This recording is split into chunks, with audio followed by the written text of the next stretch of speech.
না না, মমতা বন্দ্যোপাধ্যায় অ্যাপিজমেন্ট পলিটিক্সের রাজনীতি করছেন। ওনার কাজ ওবিসি সম্প্রদায়ের, হিন্দুদের ওবিসি যারা অ্যাকচুয়ালি প্রকৃত ওবিসি যারা, তাদেরকে ক্যাটার করা বা তাদেরকে লাভ দেওয়া তার লক্ষ্য নয়। তার লক্ষ্য ওবিসির এর মাধ্যমে মুসলিমদেরকে যেন তেন প্রকারেণ সরকারি চাকরিতে ঢোকানো। ঠিক যেভাবে 1946 সালে গ্রেট ক্যালকাটা কিলিংসের সময় বা তার আগে এই কলকাতা শহরে তৎকালীন মেয়র এবং তৎকালীন পশ্চিমবঙ্গের মুখ্যমন্ত্রী, মানে প্রধানমন্ত্রী বলা হতো তখন, সোহরাওয়ার্দী, শহীদ সাইদ সোহরাওয়ার্দী, তিনি করেছিলেন। এবং ইতিহাস আমাদেরকে স্মরণে রাখা উচিত। গ্রেট ক্যালকাটা কিলিংস হওয়ার আগে কলকাতার সমস্ত থানা, বেশিরভাগ থানার আইসি, ওসি তৎকালীন যুগে যারা ছিলেন, তাদেরকে মুসলিম ধর্ম সম্প্রদায়ের মানুষকে আনা হয় সোহরাওয়ার্দীর দ্বারা। এবং তারপরে দাঙ্গার সময় কোনো পুলিশকে রাস্তায় দেখা যায়নি। ঠিক যেরকম এই মুর্শিদাবাদ দাঙ্গার সময় কোনো পুলিশকে হিন্দুদেরকে বাঁচাতে বেরিয়ে আসতে দেখা যায়নি, বিএসএফ গেছে, তারপরে হিন্দুরা বেঁচেছে। নমস্কার বন্ধুরা, আমার নাম ধ্রুবজ্যোতি সরকার। ওবিসি নিয়ে রাজ্য সরকারের অবস্থান স্পষ্ট করলেন মুখ্যমন্ত্রী। নতুন করে কিভাবে সার্ভে করা হয়েছে তালিকা তুলে ধরলেন মমতা বন্দ্যোপাধ্যায়। কোন কোন কাজ ওবিসি শ্রেণীতে অন্তর্ভুক্ত, বিধানসভায় সেই রিপোর্ট পেশ মুখ্যমন্ত্রীর।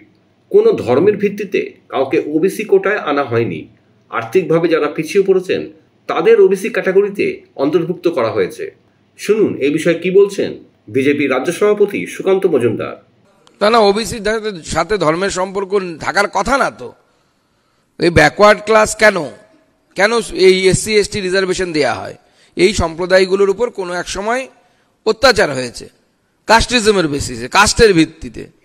তো সেই ধর্মের লোকেরা যারা বলে যে আমাদের মধ্যে কোনো কাস্টিজম নেই, ভেদাভেদ নেই, তারা তো ওবিসিতে আসা উচিত না, এসসিতে আসা উচিত না, এসটিতে আসা উচিত না। যুক্তি তো তাই বলে, লজিক তো তাই বলে। কিন্তু মমতা বন্দ্যোপাধ্যায় যেভাবে ওবিসি এ এবং ওবিসি বি তৈরি করে ওবিসি এর মধ্য দিয়ে মুসলিমদেরকে যেভাবে ঢুকিয়েছেন, এবং সব মুসলিম, 2-4টে বাদ দিয়ে সমস্ত মুসলিমদেরকে তিনি ওবিসি এতে ঢুকিয়ে দিয়েছেন। থানায় ঢুকিয়েছেন ওবিসি এর রিজার্ভেশনে। প্রত্যেক জায়গায় মুসলিমদেরকে ঢোকানোর জন্য একটা চক্রান্ত মমতা বন্দ্যোপাধ্যায় সরকার লাস্ট 10 বছরের বেশি সময় ধরে করে গেছে। এবং সেই জন্য কোর্টের সামনে তারা সমস্যায় পড়েছে যে আপনি কিভাবে এত মুসলিম সম্প্রদায়ের মানুষকে ওবিসি এতে ইনক্লুড করতে পারেন, তার যুক্তি কি, তার লজিক কি, তার পিছনে আপনার রিসার্চ কোথায়? অথচ পশ্চিমবঙ্গের একটা বড় সমাজ, কৈবর্ত সমাজ, মাহেশ্ব সমাজ, তারা ওবিসির বাইরে আছে, তাদের দাবি আছে। আমাদের কুর্মী ভাইদের দাবি আছে যে তারা এসটি হতে চায়। আর সবথেকে বড় কথা, রিজার্ভেশন যে পরিমাণ, সেই পরিমাণটাও তো অনেক কম। এসটি রিজার্ভেশন কম, ওবিসি রিজার্ভেশনের সংখ্যা কম। গোটা ভারতবর্ষের নিরিখে যে পরিমাণ রিজার্ভেশন থাকার কথা, সেই পরিমাণ রিজার্ভেশন তো নেই এখানে পশ্চিমবঙ্গে। অন্য দেশ হলে, আমাদের দেশের আইন কানুন অনেক ফাঁকফোকর আছে। আইন তো আর আমরা বানাইনি, সংবিধানটা আমাদের সময় রচনা হয়নি। অন্য দেশ হলে এই রাজনৈতিক দলের মান্যতা চলে যেত। যেভাবে ইন্টারন্যাশনাল কর্মী তৈরি করছে, এবং তৃণমূলও সত্যি ইনোভেশন তো পারে, পশ্চিমবঙ্গ ইনোভেশনের পেছনের দিকে যাচ্ছে, কিন্তু রাজনৈতিক ক্ষেত্রে ইনোভেশন একমাত্র তৃণমূলই পারে এটা। আন্তর্জাতিক কর্মী, এর আগে আন্তর্জাতিক প্রচারক, ভোটের প্রচারকে বাংলাদেশের সিনেমার চলচ্চিত্র অভিনেতাদেরকে তৃণমূল কংগ্রেস নামিয়েছিল। নির্বাচন কমিশনও অবাক হয়ে গেছিল যে আইনই নেই এরকম কোনো, যে যদি বাংলাদেশ থেকে বা অন্য কোনো দেশ থেকে যে প্রচার করে তাকে আটকানোর জন্য কোনো ভারতবর্ষের নির্বাচন কমিশন ভাবে পর্যন্ত নিজে কি আইন আনবে, কি আইন থাকবে। আর আজকে দেখা যাচ্ছে যে তৃণমূল কংগ্রেস আন্তর্জাতিক দলে পরিণত হয়েছে, তাদের কর্মী বাংলাদেশেও আন্দোলন করছে, পশ্চিমবঙ্গেও আন্দোলন করছে।